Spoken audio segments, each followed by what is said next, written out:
today's episode, we're gonna talk about the night I got robbed at Fatburger. Sit tight, y'all gonna love this shit. Now I want y'all to keep in mind, this was back when Capo, rest in heaven, and Big B, rest in heaven. My homeboy Larry Luau out there, my Long Beach homeboy, the Samoan squad. This was back in the days when we was all bouncing around Big Tiny, 7'7", but we called him Tiny at the time, you know what I'm saying? Big dude, he in movies and all of that shit now. But I say it's around the time of when the East Coast wasn't really safe in the West Coast, right? Anyway, so the story starts off, I wake up, right? I wake up in the hotel room and shit.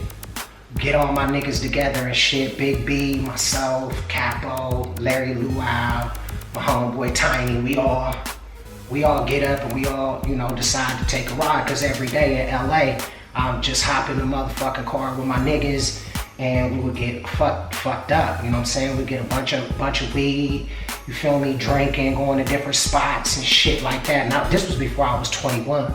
So we had to like go into certain clubs that was just like, okay, that's Bizzy, but we'll give a fuck how old you is now. You know what I'm saying? So we bouncing, we enjoying our motherfucking selves and shit. And something is telling me, throw your money out of the window. And that's just this fucking voice in my motherfucking head telling me this bullshit. And you know, I'm like, fuck you, bitch. I'm not throwing shit out of nothing. You fucking crazy?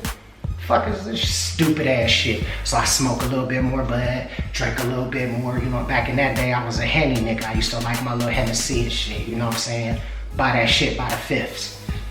So something was telling me that the entire fucking time and shit, but I ain't listening to none of that shit, right? So this is real big. I think it was like around the time of Source of War. Something big was going down in LA, right? So me and my niggas, we driving. I'm like, y'all niggas hungry? They like, hell yeah, Big B was always hungry. Like, fuck yeah, I'm hungry. You treating, motherfucker? Like, I'm treating, nigga, let's go. So I'm like, I wanted to get some Fatburger, right? So we ride past that motherfucker. The whole East Coast was on one side and everybody on the West Coast was on the motherfucking Fatburger side. And the East Coast was looking at these niggas staring them down. And the West Coast was looking at the niggas like, if y'all come over here, we gonna fuck y'all up. It was like tension, right? So y'all know me. I don't give a fuck what y'all talking about. I'm finna go get a motherfucking Fatburger. Like, we got guns too. You know what I'm saying? So we walk in, doing our well, first of all, let me stop. Big B was like, something's mysterious. Something is real mysterious about this scene. So I look over and I'm looking to see who I know, who I'm familiar with. I see Diddy over there, Fat Joe. Like, Bad Boy had like 1,000 niggas over there.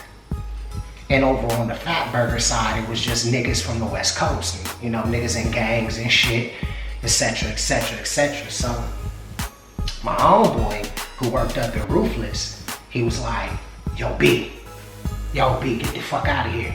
It's fucking popping out in this bitch, get the fuck out of here. I'm like, the fuck is you talking about, Tier? What's good?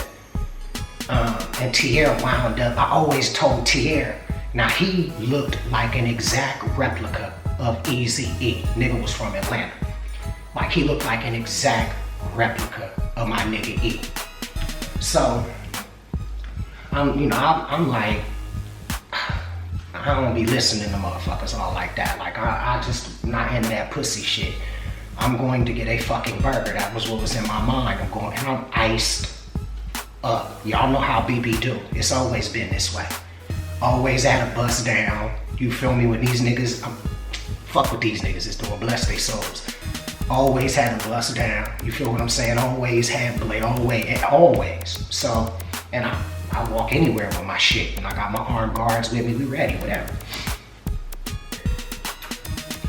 So, we stopped there and Big B was like, there's something mysterious about this scene. I'm like, look, nigga, you want to get something to eat or not?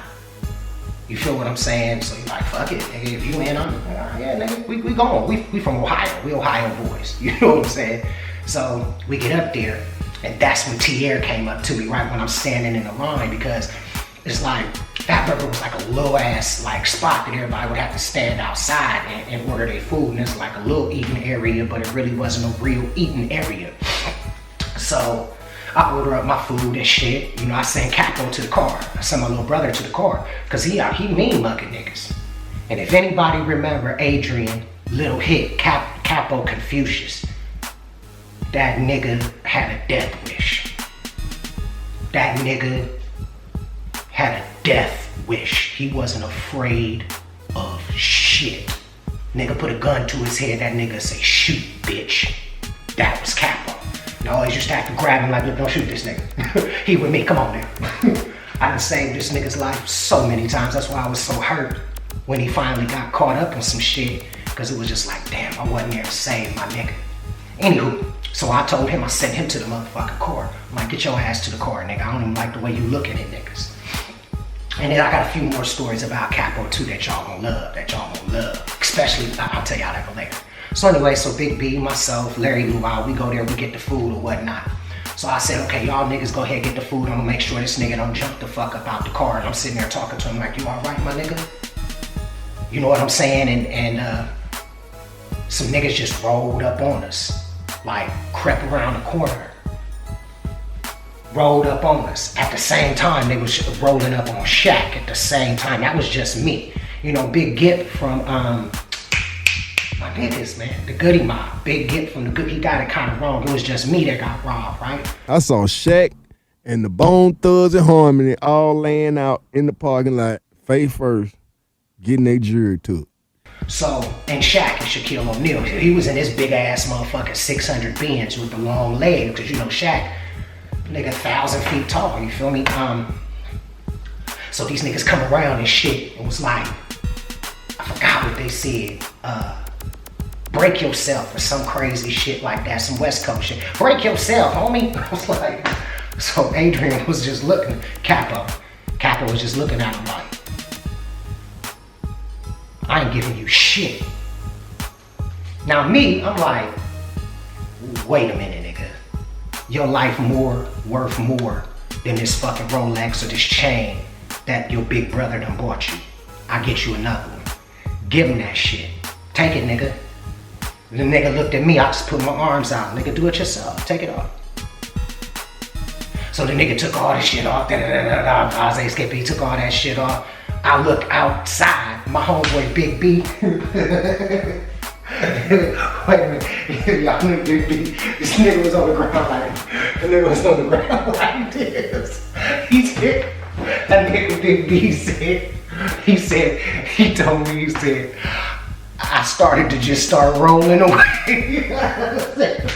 Nigga said, I just started to roll the fuck away from that shit. You know, because afterwards, we was laughing. So anyway, so it's heated. It's fucking heated right now. So my homeboy Larry Luau, he was coming, he had a strap. He was like, what the fuck's going on? What's going on? And from that point, they was already skirting away from Shaq, because they had ran back to the car and got into their little whip and shit. So we running across the street. Larry Luau let the gun off. Bow, bow, bow. Right in front of motherfucking Diddy. I run past Diddy and shit with house shoes on. Diddy was looking at me like, what the fuck just happened? I ran past, shit real out here. You know what I'm saying? Diddy to this motherfucking day is my motherfucking nigga. Every time I see him, he say, B, I remember what you told me. We was in the Bahamas one time, right? So we doing Angels with Dirty Faces and shit, right? So I walked into his room, because I'm writing shit, just wandering around, just, you know, checking my surroundings and shit. This is an escape route, that's an escape route. I'm just that kind of a motherfucker. And I got to counting the candles. I said, Dick. I like, back then we knew him as Puff or Puffy. I'm like, Puffy. You know you got 36 candles in here? He was like, no. I said, you didn't count them? He was like, no. I said, brother, don't let the devil sneak up on you. either take one candle away or light one more. So when I say anything to Diddy, I always refer to myself as the 37th candle. But anyway, that's a whole nother story. So anyway, we go running and shit, we let the shot off and shit like that, and then we get back in the motherfucking car, and it was just like, all I thought about was, my intuition knew something by telling me to throw $15,000 in cash out the window earlier in the day, and just kept plaguing me. And peep this shit out. They only took the jewelry.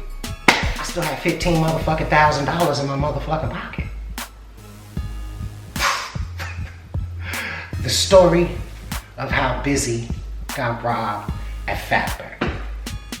Let off 2 shots. Alright, jammers, if you like this episode, make sure that you press that like button. So I appreciate you guys. Make sure you press that subscribe button. Bing! So you can also get those notifications when we're about to come out with a new episode. Exactly. And also, make sure you know all merchandise at jkazmusic.com for our Jam TV shirts